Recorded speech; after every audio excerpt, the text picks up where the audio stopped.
First love fight. First Mani Ratnam டக்குன்னு மிஸ்கின் சைடுக்கு போறீங்க சார். ஃபர்ஸ்ட் லவ் பைட் இல்ல இல்ல யாருக்குமே இருந்தது இல்ல. Fried chicken love byte.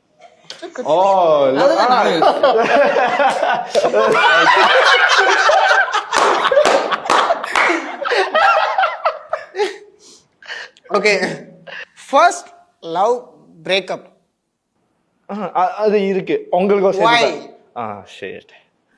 வையா நான் சொன்ன மாதிரி argument. Argument cheated on. Cheat பண்ணாங்க. கொந்தளிச்சிருவாங்க ஃப்ரெண்ட்ஸ். சீக்கிரம் மாத்திட்டாங்க. இல்ல சீரியஸா இருந்தோம். இதுல மறைக்கிறதுக்கு என்ன இருக்கு? சீட் பண்ணாங்க. ஓகே.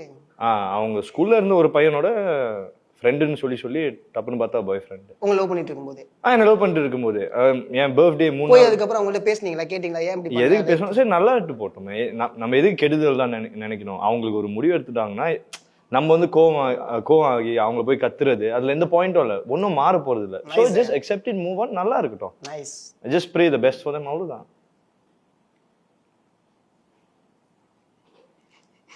ஏன் ப்ரோ அவர் டென்ஷன் ஆயிட்டாரு. இல்ல நான் வந்து மிரர்ல பாக்குறேன். நானு அதே அவர் கண்ணு அவளுக்கு கதை சொல்லிச்சு தெரியுமா இல்லையா? மிரரா பாக்குறேன். ஓகே ஃபர்ஸ்ட் கிஸ்ஸிங் எக்ஸ்பீரியன்ஸ் சொல்லு. என்ன இதெல்லாம் கேள்வி இருக்கு. அத பத்தி என்ன லைக் அந்த மொமெண்ட் எப்படி இருந்துச்சு? நர்வஸா இருந்துச்சா? சர்ப்ரைஸா இருந்துச்சா? நர்வஸா இருந்துச்சு. அதுல ஒரு ஃபர்ஸ்ட் டைம்னா நர்வஸா தான இருக்கும். ரொம்ப நர்வஸ் இருந்துச்சு. ஆமா ரொம்ப நர்வஸ் இருந்துச்சு. எனக்கு என்னை பொறுத்த வரைக்கும் ஃபர்ஸ்ட் லவ் கிஸ் அம்மா தான். ஸோ இது நிறைய பேர் சொல்ற சேஃப் ஆன்சர். இல்ல அதுதான் உண்மையிலே தான். அதுதான் என் ஆன்சர். ஓகே.